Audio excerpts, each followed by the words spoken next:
Hello students, हमारे YouTube channel में आपका हार्दिक स्वागत है। तो चलिए आज हम लोग पढ़ेंगे गणित में विभाज्यता के नियम या द रूल्स ऑफ डिविजिबिलिटी के बारे में।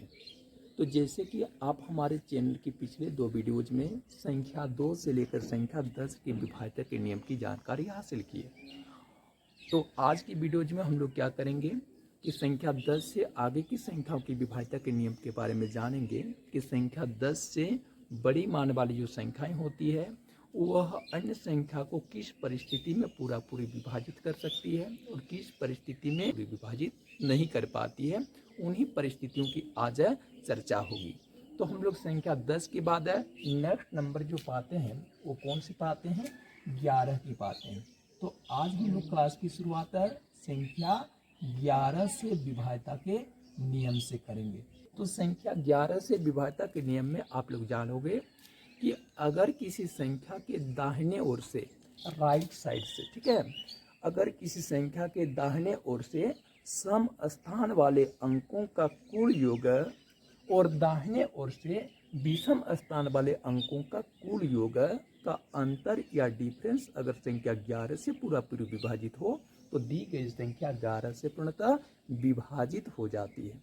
ठीक है, क्या बताया गया, दाहिने ओर से सम स्थान वाले, सम स्थान कहने का मतलब है जैसे दूसरा स्थान, चौथा स्थान, छठा स्थान, 8वां स्थान, 10वां स्थान, 12वां स्थान, उसमें जो कोई भी अंक आए हो उनको आपस में जोड़ें, कुल योगफल प्राप्त करें और उस योगफल में से क्या करना है, विषम स्थान वाले अंक यानी पहला स्थान, तीसरा स्थान, 5वां स्थान, 7वां स्थान, 9वां स्थान, 11वां स्थान, ठीक है, कि अंकों के योगफल को क्या कर दे, माइनस करें और उनका अंतर प्राप्त करें।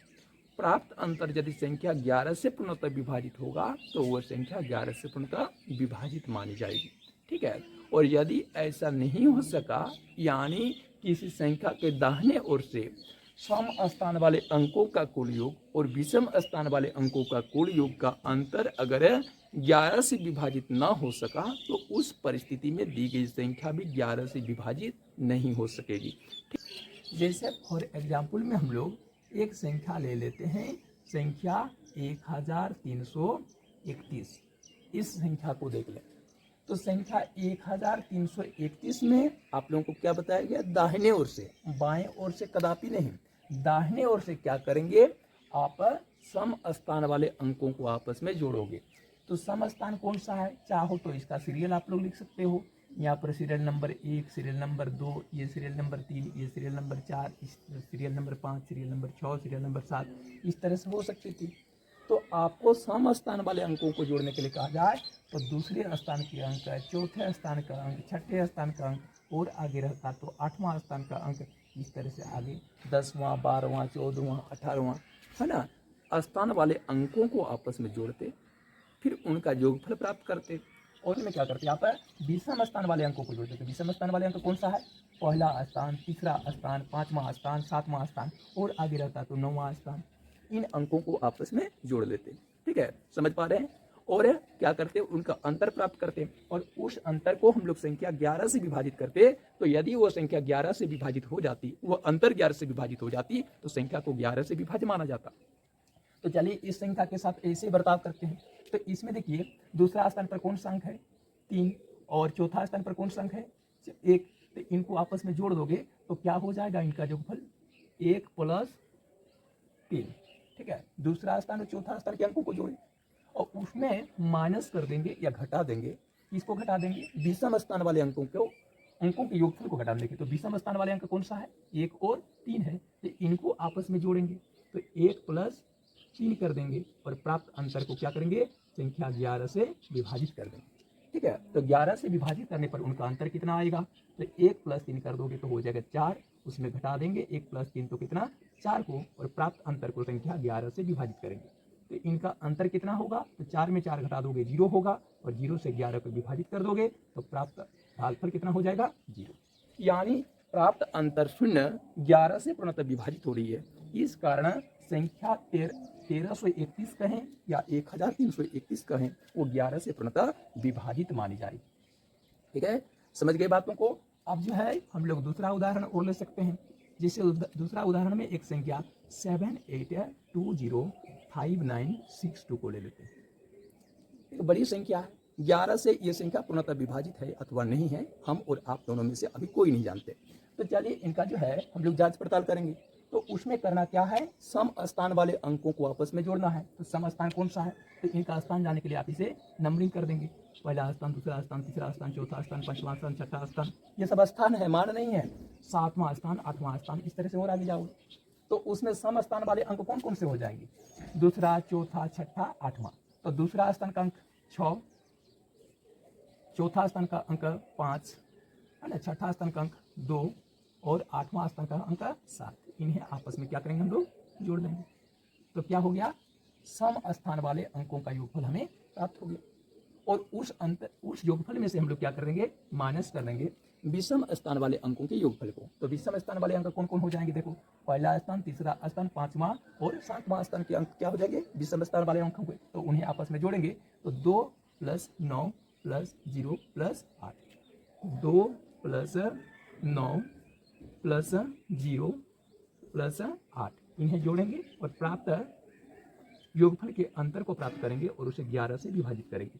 अगर ये अंतर 11 से विभाजित हो जाएगा तो समझ लीजिएगा यह संख्या भी 11 से पूर्णतः विभाज्य हो जाएगी।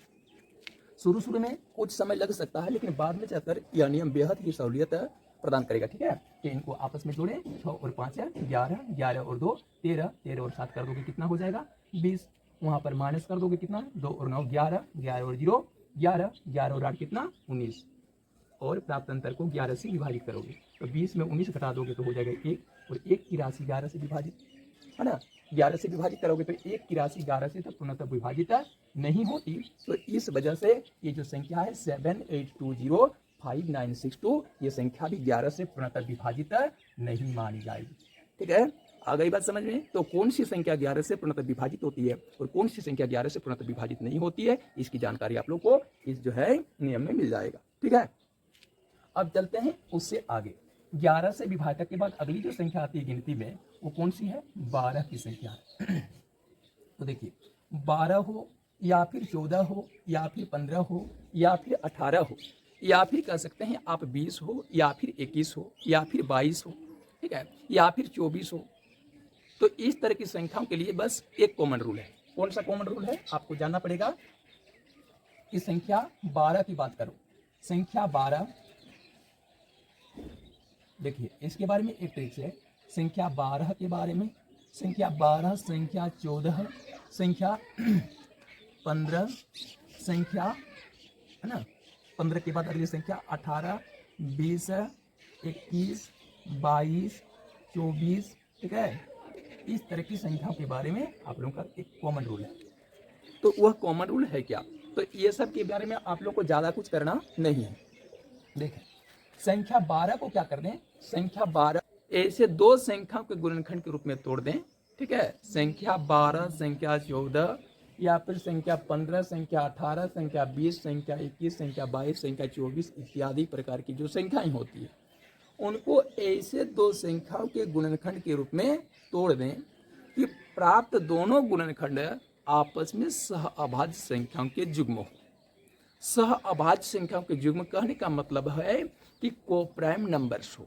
सह अभाज्य संख्याएं किसे कहते हैं, तो उसके बारे में आप लोग जानेंगे कि अगर किन्हीं दो संख्याओं का मस या महत्तम समप्रवर्तक कहें या फिर HCF कहें, हाईएस्ट कॉमन फैक्टर कहें, वो केवल मात्र एक हो।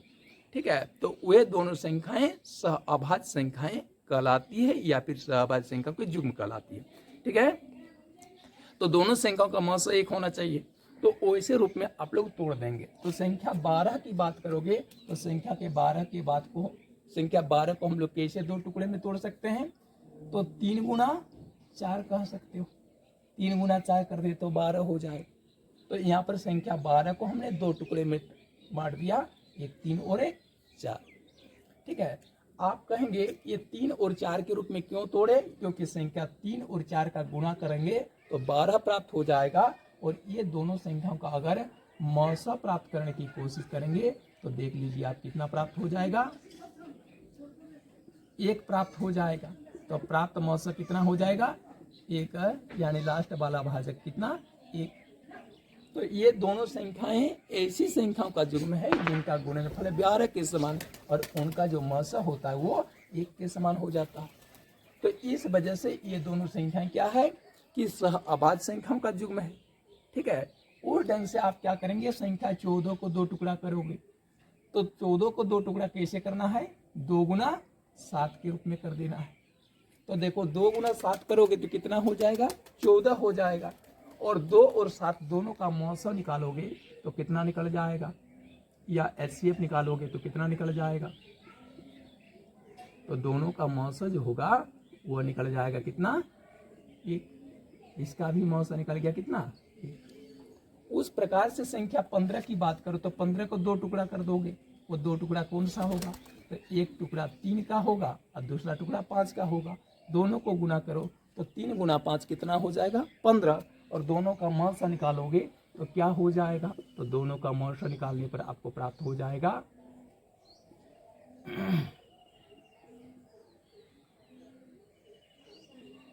एक। ठीक है, इनका भी HCF क्या निकल रहा है, 1। और ढंग से क्या करोगे, संख्या 18 को 2 टुकड़ा कर दोगे और 2 टुकड़ा हो जाए कितना, 2 गुना 9। 20 को 2 टुकड़ा कर दोगे क्या हो जाएगा, तो 20 का 2 टुकड़ा हो जाएगा आपका 4 गुना 5। ठीक है, इनका भी मौसा करके देखोगे 1 आ जाएगा।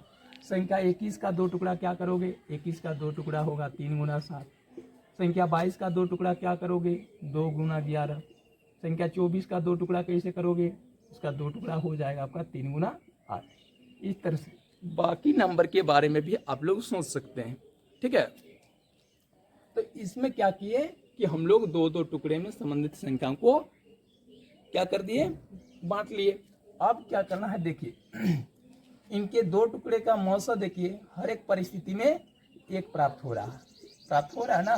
तो उस स्थिति में करना क्या है, संख्या 12 से विभाज्यता का नियम क्या कहेगा, ऐसी संख्या जो संख्या 3 और संख्या 4 दोनों से पूरी विभाजित हो तो वह संख्या 12 से भी पूर्णतः क्या हो जाएगी, विभाजित हो जाएगी। ठीक है, जैसे उदाहरण के लिए आप ले सकते हैं संख्या कितने, 12 से विभाज्यता के नियम में जैसे संख्या 156 को ले लें। संख्या 156 की बात है, संख्या 156 12 से पूर्णतः विभाजित है कि नहीं है। आप बड़ी से बड़ी संख्या के साथ भी ये रूल फॉलो कर सकते हो। तो इसमें सबसे पहले ये देखिए कि संख्या 4 से या संख्या 3 से, ये दोनों से ये संख्या पूर्णतः विभाजित है कि नहीं है। तो 3 से विभाज्यता का नियम में आप लोग क्या पढ़े हैं, हम संख्या 3 से विभाज्यता का नियम कहता कि अंकों का योगफल 3 से विभाजित हो। तो इनके अंक कौन कौन से हैं, 1, 5 और 6, इनको आपस में जोड़ दें तो कितना हो जाएगा, 1 + 5 + 6 बट्टा कर दें 3 से तो हो जाएगा 1 और 5 6, 6 और 6 12 को 3 से विभाजित कर दे, देखिए 4 बार में कट गई। तो ये संख्या जब 3 से पूर्णतः विभाजित हो गई, यानी इनके अंकों का योगफल जब 3 से विभाजित हो गई तो ये संख्या क्या हो गई, 3 से पूर्णतः विभाजित हो गई। अब रही बात 4 से ये संख्या विभाजित है कि नहीं है, तो 4 से विभाज्यता का नियम में आप क्या पढ़े, अगर किसी संख्या के अंतिम 2 अंकों से बनी संख्या 4 से पूर्णतः विभाजित हो तो वह संख्या भी 4 से पूर्णतः विभाजित मानी जाती है। तो इसमें अंतिम 2 अंक कौन कौन से हैं, यानी इकाई और दहाई से बनी संख्या कौन सी है, 56। तो 56 की राशि अगर 4 से पूर्णतः विभाजित हो जाएगी तो 4 से तो निश्चित रूप से विभाजित हो जाएगी 14 बार में। तो जब ये अंतिम 2 अंकों से बनी संख्या 4 से विभाजित हो जाए या इकाई और दहाई से बनी संख्या अगर 4 से विभाजित हो जाए तो उस परिस्थिति में दी गई संख्या को 4 से पूर्णतः विभाज्य माना जाएगा। यानी संख्या 156 की राशि जो है वो 3 से भी विभाजित हो गई और 4 से भी विभाजित हो गई, तो उस स्थिति में यह संख्या 156 की राशि को आप 12 से विभाजित करें, 12 से भी वह पूर्णतः विभाजित हो जाएगी। ठीक है, परंतु यदि ऐसा नहीं हो सका कि मान के चलिए कोई एक संख्या है जो संख्या 3 से विभाजित हो रही है परंतु संख्या 4 से नहीं, या फिर संख्या 4 से पूर्णतः विभाजित हो रही है और 3 से नहीं, तो उस स्थिति में दी गई संख्या 12 से पूर्णतः विभाजित नहीं मानी जाएगी।